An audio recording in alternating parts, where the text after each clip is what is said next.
भाइयों बहनों प्रणाम। श्री पुष्टि योगशाला हमारे YouTube चैनल पर आप सभी का स्वागत है। UGC नेट योगा के सिलेबस में यूनिट सेकंड में शिव संहिता का परिचय पूछा गया है। आज हम शिव संहिता पर ही चर्चा करेंगे। क्वेश्चन आने की संभावना इसमें से रहती है। चलिए कुछ ही मिनटों में इसको हम पूर्ण कर लेते हैं। देखिए, हठ योग का प्रारंभ शिव संहिता से ही हुआ है। ये क्वेश्चन भी बनता है, हठ योग का प्रारंभ किस ग्रंथ से माना जाता है? तो शिव संहिता से माना जाता है। आइए इसको डिटेल में जानते हैं। शिव संहिता, इसमें 5 पटल यानी कि उपदेश या अध्याय भी आप कह सकते हैं समझने के लिए।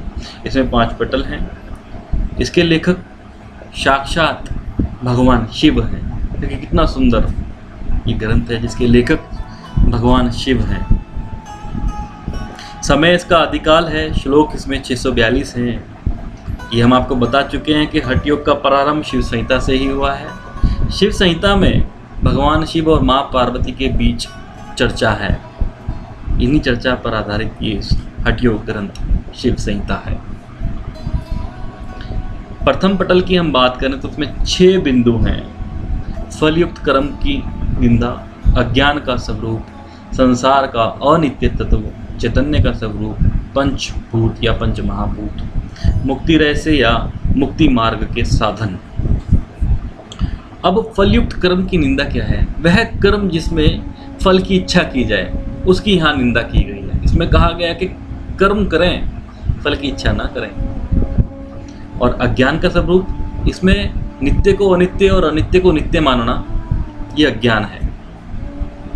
संसार का अनित्य तत्व, इसमें बताया गया है संसार अनित्य यानी कि नष्ट होने वाला है और ईश्वर नित्य है यानी कि अविनाशी है। चैतन्य के स्वरूप में ईश्वर का स्वरूप का वर्णन किया गया है।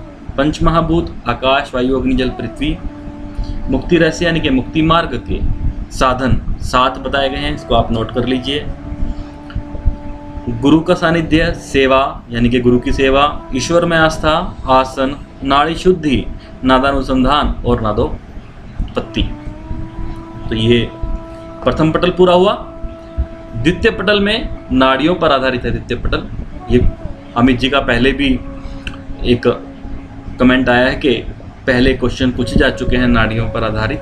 तो शिव संहिता में 3,50,000 नाड़ियाँ भगवान शिव ने बताई हैं। उसमें से 3 प्रमुख हैं, ईड़ा, पिंगला और सुषुम्ना। ये द्वितीय पटल आपका पूरा होता है। तृतीय पटल की हम बात करें तो उसमें 10 वायु बताई गई हैं, 5 प्राण और 5 उपप्राण। इनको 10 प्राण कहा गया है। तो प्राण, ये आप चार्ट में देख सकते हैं, हृदय से कंठ तक प्राण होता है। पैरों में अपान यानी कि नाभि से नीचे, नाभि से हृदय तक समान वायु, कंठ से ऊपर उदान वायु और पूरे शरीर में व्यान वायु। ये 10 वायु का वर्णन तृतीय पटल में। और तृतीय पटल में फिर सफलता के 6 लक्षण बताए गए हैं, उनको आप नोट कर लीजिए। दृढ़ विश्वास, गुरु की वंदना, श्रद्धा भाव, समता का भाव, इंद्रिय निग्रह, मिताहार। ये 6 सफलता के लक्षण हैं। योग की 4 अवस्थाएं इसमें बताई गई हैं, आरंभावस्था, घटावस्था, परिचयावस्था, निष्पत्ति अवस्था। विघ्न कारक, जो योग मार्ग में विघ्न हैं, कौन से कारक हैं? आहार, चोरी, हिंसा, झूठ, अहंकार, स्त्री संग। अब इनके उपाय क्या हैं? उपाय इसके 2 बताए गए हैं। विघ्न कारक के विपरीत कार्य करें यानी कि मिताहार, सत्य, अहिंसा आदि, और वायु साधना यानी कि प्राणायाम। ये 2 इसके उपाय बताए गए हैं। अब इसमें जो ये आसन चतुष्टय बताया गया है, ये बड़ा इंपॉर्टेंट है। इससे क्वेश्चन आने की संभावना है, इसको आप नोट कर लीजिए। पूछा जा सकता है कि आसन चतुष्टय में कौन से 4 आसन बताए गए हैं? तो ये ध्यानात्मक आसन है, इसको याद रखिएगा। कौन कौन से आसन है वो? सिद्धासन, उग्रासन यानी कि पश्चिमोत्तानासन, पद्मासन और स्वास्तिकासन। ये 4 आसन बताए गए हैं। तो ये तृतीय पटल पूरा हुआ। चतुर्थ पटल में 10 मुद्राएं बताई गई हैं। कौन कौन सी मुद्राएं? जल्दी से इनको नोट डाउन कर लीजिए। ये सब आपने पढ़ी हुई हैं।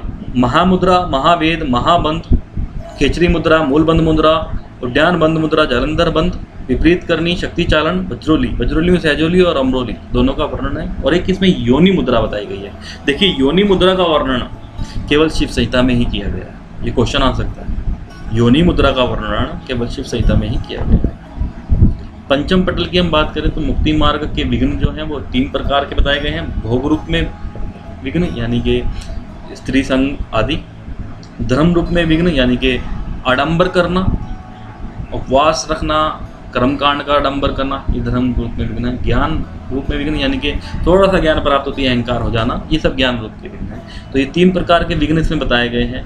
अब 4 प्रकार के इसमें योग बताए गए हैं। कौन कौन से? मंत्र योग, हठ योग, लय योग, राजयोग। राजयोग को यहाँ राजाधिराज, राजयोग को यहाँ राजाधिराज भी कहा गया है, इसको आप ध्यान रखिएगा। साधक के 4 स्तर इसमें बताए गए हैं। मर्दु साधक यानी कि अतिमूढ़, बिगनर, जब वो 12 साल तक निरंतर प्रयास करता है तो मध्य साधक बन जाता है। मध्य साधक समबुद्धि का साधक होता है। फिर अधिमत्रक साधक, इसमें स्थिर बुद्धि का साधक बोलते हैं इसको। जब ये 6 साल तक इसका अभ्यास करता है तो अधिमत्रम साधक बन जाता है। ये अधिमत्रक था, ये अधिमत्रम साधक है। अधिमत्रम साधक जो है वो महान साधक के रूप में माने जाते हैं। पंचम पटल में आखिरी में चक्र निरूपण बताया गया है। चक्रों को इसमें पदम कहा गया है, ये भी आप ध्यान रखिएगा। चक्रों को इसमें पदम कहा गया है। चक्र कौन कौन से हैं? आप हिप बोन जो होती है उसमें बीच में जो होता है वो मूलाधार चक्र होता है। नाभि से नीचे स्वादिष्ठान चक्र, नाभि में नाभि चक्र और हृदय में अनाहत चक्र होता है। कंठ में विशुद्धि चक्र होता है और दोनों भुवों के मध्य में आज्ञा चक्र होता है और बिल्कुल क्रॉनिक एरिया सिर के मध्य में जहाँ पे हमारे बाल हैं बिल्कुल मध्य में सहस्त्रार चक्र होता है। इस पर हम फिर कभी से चर्चा करेंगे, पूरा इसकी वीडियो बना देंगे चक्रों के बारे में भी। तो अभी आप इसकी तैयारी कीजिए शिव संहिता की। ये शिव संहिता यहाँ पर आपका पूरा होता है। कोई भी समस्या हो तो हमें कमेंट कीजिएगा। हम आगे पेपर सॉल्व कराने की बात भी सोच रहे हैं कि हम पुराने जो पेपर हैं वो भी सॉल्व कराएंगे। हमारे साथ जुड़े रहिए, बने रहिए। हमारी यही कामना है कि आप सभी लोग नेट पास करें, JRF पास करें। हमारी बहुत बहुत शुभकामनाएं। धन्यवाद।